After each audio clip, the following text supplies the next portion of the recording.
میں آج کے دن اس پہلے اجلاس میں یہ سمجھ رہا ہوں کہ آج کا اجلاس کاغذات میں تو باتیں اور تھی کل سے، لیکن ایسے لگ رہا ہے کہ اس اجلاس کو خاص اس مقصد کے لیے بلایا گیا ہے کہ ہم اس ایوان سے عدلیہ کو اور ججز کو میرے خیال میں جواب کلامی میں کہوں گا کہ جواب کلامی کریں، اور میں یہ سمجھ رہا ہوں کہ آج ایک دفعہ پھر یہ معزز پارلیمان استعمال ہو رہا ہے، اور جو استعمال کر رہے ہیں ہر طرف کو اس کی بات تو نہیں ہوئی۔ وہ میرے والد صاحب ایک لطیفہ سناتے تھے، وہ کہتے تھے کہ ایک عام زمیندار تھا، اس کو کہیں وہ جن والا چراغ مل گیا، اس نے اس کو رگڑا، جن باہر نکل آیا۔ جن نے بولا جی خدمت بتائیں، کیا خدمت کروں؟ اس نے بولا وہ سامنے جو کسائی ہے اس سے میں بڑا تنگ ہوں، اس کسائی کی پینٹ ہی لگاؤ۔ وہ جن جا کے وہ کسائی کی دکان کے ساتھ ایک سبزی والے کا دکان تھا، اس سبزی والے کو مار کے آ جاتا تھا۔ وہ پھر کہتا تھا کہ بھائی مجھے وہ تکلیف اس کسائی سے ہے۔ وہ جن پھر جا کے وہ کسائی کے ساتھ سبزی والے کو مار کے آ جاتا تھا، تو اس نے بولا بھائی تکلیف مجھے کسائی سے ہے، تم سبزی والے کو مار رہے ہو۔ جن نے بولا وہ کسائی کے ہاتھ میں چوری نہیں دیکھی تم نے؟ معذرت کے ساتھ آؤں گا، موجودہ صورتحال پہ آؤں گا، لیکن چونکہ پہلی سپیچ ہے اور وہ گھڑی بھی بہت تیز گزر رہی ہے، ابھی بات شروع نہیں کی 4 منٹ گزر گئے، اور میں معذرت چاہتا ہوں اپنے بزرگوں سے۔ اب ان سے بھی میں خواہش رکھوں گا کہ یہ پارلیمان کو تھوڑا سنی اتحاد کونسل اور پاکستان مسلم لیگ سے باہر بھی لے جائیں، کیونکہ کل سے ہم دیکھ رہے ہیں تو بس انہی دونوں کے بیچ میں چل رہے اور ایک باندھنا چاہ رہے، دوسرا چھڑوانا چاہ رہے، اور صرف جج کو نہیں باقی لوگوں کو بھی کوئی چھڑوانا چاہ رہے اور کوئی باندھنا چاہ رہے ہیں۔ اور میرے خیال میں اسی میں یہ مہینے 2 مہینے گزر رہے اور گزریں گے۔ بڑے معزز اراکین بیٹھے ہیں ادھر، میں اپنے والد صاحب کے کلیگز کو دیکھ رہا ہوں، فخر کہوں، خوش قسمتی کہوں، بد قسمتی کہوں، 4تھے جنریشن میں ہوں جو اس ملک، یا جب یہ ملک نہیں بھی بنا تھا تب سے اس عوام اور قوم اور جمہوریت اور بنیادی حقوق اور ان چیزوں کی باتیں چل رہی ہیں۔ اور آج کے دن میں تھوڑی روشنی ڈالوں گا، ہر جگہ آئین کی بات ہو رہی ہے، آئین پہ عمل کی بات ہو رہی ہے، اور آج آبویسلی جو لوگ میں دیکھ رہا ہوں، آج جو بینیفیشریز ہیں یا اس ماحول میں جو بینیفیشریز دکھ رہے ہیں، یہ کل بدقسمتی سے بینیفیشریز نہیں تھے، اور آج جو گلے کر رہے ہیں آئین سے، رول آف دا لا سے، وہ الحمدللہ پورے پاکستان نے دیکھا کہ کل بینیفیشریز تھے۔ بات ہوتی ہے فارم 47 اور یہ ہم سن رہے ہیں جب سے الیکشن ہوا ہے جی فارم 47۔ ہمیں بھی موقع مل گیا، ہم نے کہا کہ کیوں نہ 47 سے لے کے 47 تک بات ہو جائے، کیوں نہ پاکستان کے بننے سے ہی یہ بات شروع ہو جائے، کیونکہ اگر آج فارم 47 کی بات ہوتی ہے تو یہ قصہ 47 سے پہلے ہی شروع ہو چکا تھا۔ اور ادھر اگر اس معزز اراکین میں تاریخ کسی نے پڑھا ہو پاکستان کے مشرق علوم کے علاوہ، ہم کہتے ہیں آئین پہ عمل کریں، ہم بچے کو تاریخ جھوٹ سنا رہے ہیں۔ ہمارے جو پاکستان میں مشرق علوم ہے وہ سارا جھوٹ پہ مبنی ہے، اس جھوٹ پہ مبنی ہم بچوں کو پڑھا کے پھر کہتے ہیں کہ یہ آگے اچھا کام کریں گے۔ مسئلہ آپ کا شروع ہوتا ہے 47 میں، ہندوستان آزاد ہوتا ہے اور پاکستان بنتا ہے۔ میری بات سے اگر کسی کو تکلیف ہو، میں واضح کر دوں کہ میں اس وطن میں، اس ملک میں غدار ابن غدار کا بیٹا ہوں، اور میں سمجھتا ہوں کہ آج کی تقریر کے بعد شام میں کہیں میں بھی 4تھی نسل میں اس نعرے سے گزروں گا۔ تاریخ حقیقت ہوتی ہے، اور تاریخ سے آنکھیں پھیرنا، حقیقت سے آنکھیں پھیرنا آپ کو کبھی بھی مستقبل میں صحیح راستے پہ نہیں لے کر جا سکتا۔ یہ بہت بڑی بحث ہے، اور اس بحث کے لیے میں تیار ہوں، کیونکہ نیشنل اسمبلی کے باہر ایک دفعہ اجلاس بلایا گیا تھا اور جناب خان عبدالولی خان مرحوم گاڑی کی ڈگی کتابوں سے بھر کے لائے تھے، اس لیے لائے تھے کہ آئے آج بات کرتے ہیں کہ پاکستان بنا تھا کہ پاکستان آزاد ہوا۔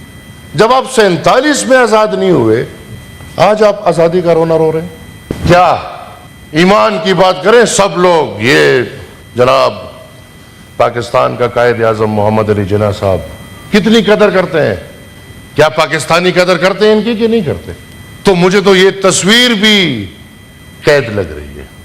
یہ تصویر اس دن قید ہو گئی جس دن جناب محمد علی جناح صاحب نے رول آف لا کی بات کی، جس دن آپ کے بانی، آپ کے ملک کو بنانے والے نے جس دن فوج کے سامنے فوج کے ایک تقریب سے یہ بات کی کہ یہ ملک اس لیے نہیں بنا کہ آپ اس پہ حکمرانی کریں، یہ ملک اس لیے نہیں بنا کہ یہاں پہ عوام غلام ہو، بندوق والے کے پاس طاقت ہو، بلکہ آپ محافظ ہیں۔ یہ جو باتیں آج ہم کر رہے ہیں یہ جناب قائد اعظم محمد علی جناح صاحب کو کرنی پڑی، اور ان باتوں کے نتیجے میں میڈم اسپیکر، میڈم چیئرمین، آج کوئی لیڈر بیمار ہوتا ہے وہ ڈیولپڈ سٹیز میں جاتا ہے، کوئی بندہ بیمار ہوتا ہے انٹیریئر سندھ کا کوئی بیمار ہوتا ہے وہ کراچی جاتا ہے،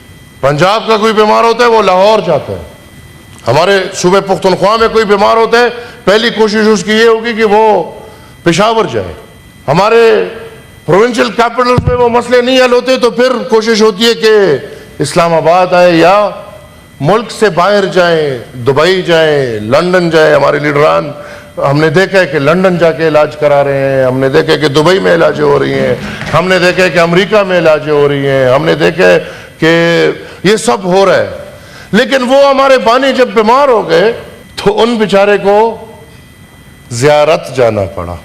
آج سے 75 سال پہلے، 76 سال پہلے میرے بلوچستان کے بھائی بیٹھے، زیارت میں 2 سال پہلے گیا ہوں، سڑکیں نہیں ہیں، بجلی نہیں ہے، انفراسٹرکچر نہیں ہے، ہسپتال نام کا چیز نہیں ہے، لیکن اس وقت ادھر کی ہوائیں ایسے تھی کہ جناب محمد علی جناح صاحب کے لیے وہ علاج بن رہا۔ اب ایمان سے یہ معزز سینٹ کے اراکین دل کے اندر سے سوچیں کہ کیا پہلا قدم اس ملک کا پہلا پولیٹیکل قیدی جو ایک سافٹ ایگزائل کی شکل میں زیارت بھیجا گیا، کیا وہ یہ بانی تھا یا نہیں تھا؟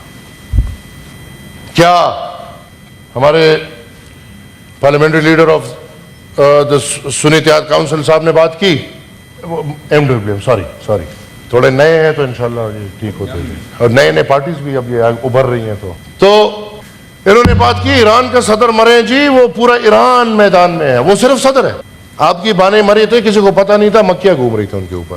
یہ تلخ حقیقتیں ہیں۔ آج تک آپ یہ ملک، یہ وطن، یہ پاکستان کے شہری اس اپنے قائد کو رہا نہ کر سکتے۔ آپ کو پتہ ہے پاکستان میں جو پھر قید ہوئے ہیں تو ان پہ ایک ایسے قید لگا ہے کہ آپ پاکستان میں جناب محمد علی جناح صاحب پہ ریسرچ نہیں کر سکتے۔ تو آئے آزادی کی بات ہو رہی ہے، ہم تو غدار ہیں، ہم تو سب کہتے ہیں ہندوستان کے تقسیم کے خلاف تھے، آج بات ہو جائے 77 سال بعد کہ تقسیم ہندوستان کا فائدہ کتنا ہوا ہے، نقصان کتنا ہوا ہے، ہم تو چلے غدار ہیں، لیکن آپ میرے معزز اراکین آج جوڈیشری اور ملٹیبلشمنٹ کی لڑائی سے نکل کے کیا میں آپ کے لیے یہ بات اٹھانے کو تیار ہوں، میرے ساتھ کھڑے ہونے کو تیار ہے کہ آج یہ ایوان یہ مطالبہ کرے کہ جو پابندی پاکستان میں جناب محمد علی جناح صاحب کے اوپر ریسرچ کرنے پہ لگی ہے یہ کھول دی جائے، اور میرے سمیت سب کو یہ موقع ملے کہ ہمیں پتہ چلے کہ ہمارے قائد، ہمارے رہبر، ہمارے اس ملک کے بانی محمد علی جناح صاحب کون تھے۔ کر لیں، خیر ہے، تھوڑا کوئی ہاں نہ کر لیں، ہم پھنسیں گے، آپ لوگ بچے رہیں گے انشاءاللہ، آپ لوگوں کے پاس اچھے ڈومیسائل ہیں، بلوچی بھائی میرے خیر ہے آپ نہ کریں، باقی آپ کریں، ہمت کریں۔ پاکستان اگر آپ دیکھیں تو ہم پاکستان میں پھر آتے ہیں، بانی کی بات ہو گئی اور آپ کو میں نے ریکویسٹ کی تھی کہ میری پہلی تقریر ہے تو میں تھوڑی لمبی بات کروں گا۔ پاکستان کی زندگی دو حصوں میں بانٹی، ایک وہ پاکستان جو سن 47 سے سن 73 تک ہے، اور دوسرا وہ پاکستان جو 73 کے بعد آج تک ہے۔ اس پاکستان میں رول آف دا لا، عوام کے اختیار، اور جو باتیں آج ہو رہی ہیں جو آج کے بینیفیشری نہیں ہیں اور ان کو جو گلا ہے، یہ آواز جب محترمہ فاطمہ جناح نے اٹھایا تو وہ بھی غدار نکلی۔ پاکستان میں اگر پہلے دن اس سب پہ کھڑا ہو جاتا تھا، آج ہمیں یہ سب کچھ نہ دیکھنا پڑتا۔ تاریخ کے اسٹوڈنٹس یہاں بیٹھے ہیں، جب پاکستان بنا، پاکستان میں 2/3 اکثریت خدائی خدمتگاروں کی تھی، حکومت، سٹنگ گورنمنٹ۔ ڈاکٹر خان صاحب اس گورنمنٹ کی لیڈنگ رول میں تھے۔ 12 دن کے اندر اندر خدائی خدمتگار تحریک کی 2/3 اکثریت والی حکومت اس کو زبردستی گرا کے ان سب کو جیلوں میں ڈال کے 1/3 اس وقت کی مسلم لیگ قیوم خان کو حکومت دی گئی۔ اس دن اگر پاکستان میں عوام کے اختیار کے لیے پاکستانی کھڑے ہو جاتے، آج ہمیں یہ دن نہ دیکھنے پڑتے۔ لیکن بدقسمتی سے یہاں پہ کھیل بینیفیشریز کا اور افیکٹیز کا چلتا آ رہا ہے۔ کل کا بینیفیشری آج کا افیکٹی ہوتا ہے، کل کا افیکٹی آج کا بینیفیشری۔ جب وہ بینیفیشری ہوتے ہیں وہ ان کو سب قابل قبول ہے، پھر ملک کے ساتھ جو ہو خیر ہے، ہم نے مسنگ پرسن کی بات نہیں کرنی۔ یہ ابھی بدقسمتی سے قصہ مسنگ پرسن سے شروع ہوا، لڑائی میں آخر میں سینٹ اور یا پارلیمان اور عدالت کو آمنے سامنے ہونا پڑا۔ 12 اگست 1948، ٹھیک پاکستان بننے کے 1 سال بعد، جیسے میں نے آپ کو ذکر کیا کہ خدائی خدمتگاروں کی حکومت ختم کر کے ان کو جیلوں میں ڈال دیا گیا۔ اس بیچ باچا خان اور قائد اعظم کا رابطہ ہوا، اور قائد اعظم نے یہ فیصلہ کیا کہ میں باچا خان کے پاس آؤں گا، خدائی خدمتگار مرکز ہمارا سردریاب۔ لیکن کریکٹرز تھے، وہ باچا خان جو پارلیمان میں آ کے وہ لاز لیتے کہ میں تقسیم ہند کے خلاف تھا، لیکن آج جب پاکستان بن گیا، پاکستان ایک حقیقت ہے، تو آئیں اس پاکستان کو بناتے ہیں۔ اور وہ انہوں نے اپنی ساری سروسز، خدائی خدمتگاری کی جتنی بھی سروسز تھی، وہ پاکستان بنانے کے لیے محمد علی جناح صاحب کے سپرد کی۔ این اس وقت جب محمد علی جناح صاحب سردریاب آ رہے تھے تو قیوم خان نے کہا کہ آپ کو مار دیں گے، خدائی خدمتگار اکٹھے ہوئے ہیں، وہ آپ کو مار دیں گے۔ خدائی خدمتگار پشاور سے سردریاب تک تیاری میں پکڑے ہوئے تھے کہ مہمان آ رہے اور آج ہم ایک نئے موڑ پہ جائیں گے۔ مہمان نہیں آیا، مایوسی ہوئی، سٹرائک میں بدل گیا، سب کو پکڑ لیا۔ 12 اگست 1948 ہمارے پختون بھائی بہنیں وہ کہتے کہ یار یہ انگریز کو تو نکالنے میں ہمارا بے بنیاد نکل گیا ہے۔ انگریز کو کس نے نکالا ہے؟ جی 2:30 بج رہے ہیں۔ انگریز کو کس نے نکالا ہے؟ انگریز کو فوجی نے تو نہیں نکالا، یہ تو فوجی تھے، تب بھی سلوٹ، آج بھی سلوٹ، ان کو تو تنخواہ اس کی مل رہی ہے۔ انگریز کو تو نکالا قوم نے۔ پختونخوا میں خدائی خدمتگار نکلے، ان کو ہم نے نکالا، ملک کو آزاد کیا۔ اس آزادی میں بھی ہمارا نقصان ہوا، ملک بنا، آزاد تو نہیں ہوا، جب ملک بن گیا پھر بھی نقصان۔ تو انہوں نے سوچا کہ بھئی ہمارے سب لیڈران قید ہیں، لہٰذا ہم ایک سٹرائک کرتے ہیں۔ اور وہ سٹرائک بھی کسی کے پاس بندوق نہیں، کسی کے پاس کچھ بھی نہیں، ایک پرامن خدائی خدمتگاروں کے بارے میں جس نے بھی پڑھا ہے ان کو پتہ ہے کہ وہ عدم تشدد کے پیروکار تھے، اور وہ عدم تشدد پہ ان کا سارا نظریہ تھا۔ کیا ہوا اس احتجاج پہ؟ آپ کے پاکستان کے فوج، یہ اگر آپ لوگوں کو نہیں پتا، یہ آپ کان کھول لیں، نہتے شہریوں پہ گولیاں برسائی گئی، گولیاں۔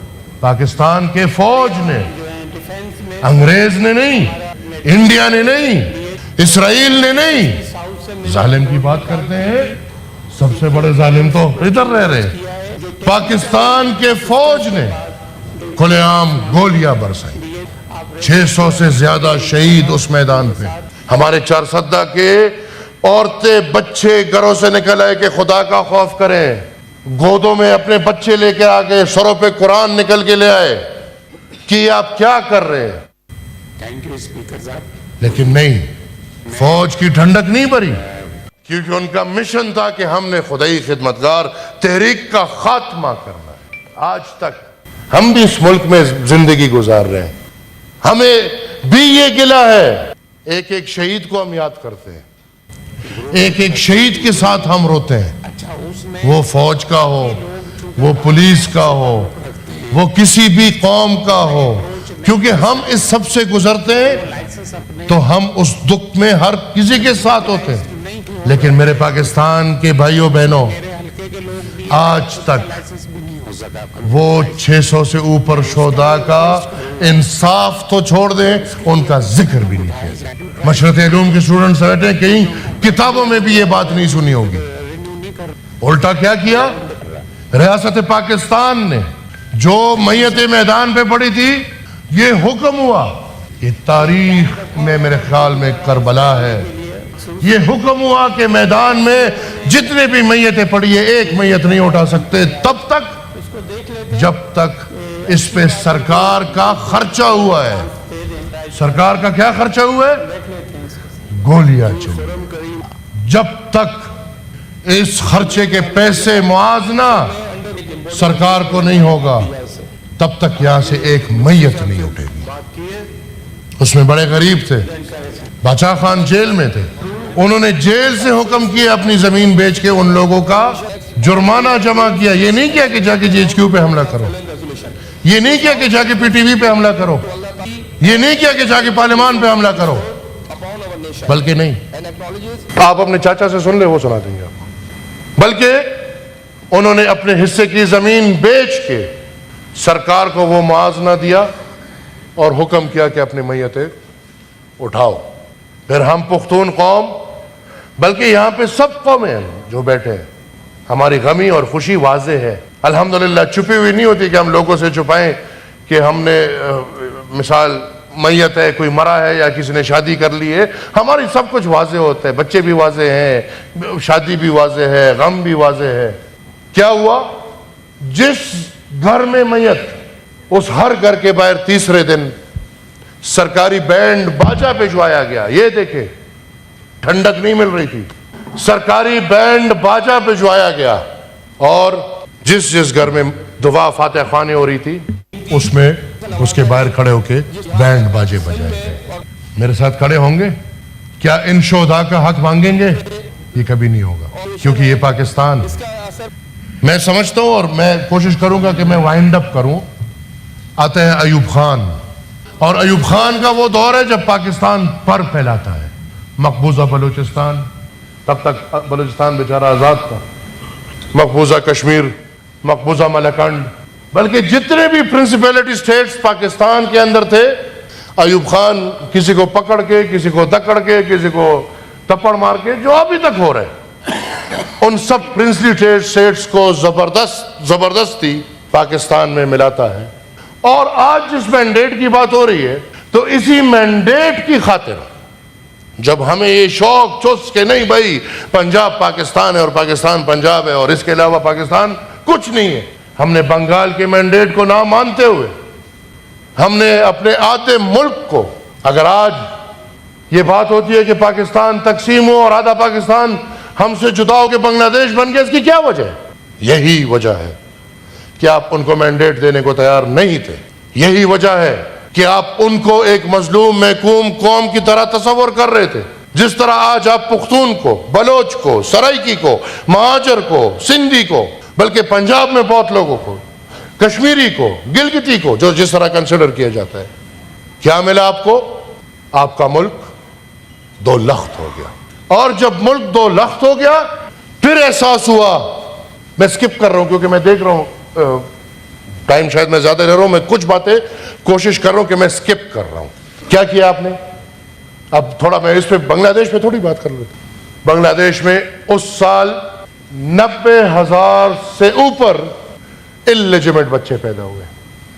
کس نے کیے؟ ظالموں نے. ظالموں نے. اس آپریشن میں بنگلہ دیش میں جا کے اتنی مار داڑ ہوئی ہے کہ آج اگر آپ بنگلہ دیشی کے سامنے کہتے ہیں کہ ہم پاکستانی ہیں, وہ ان کو ایسا لگتا ہے کہ گالی ہے,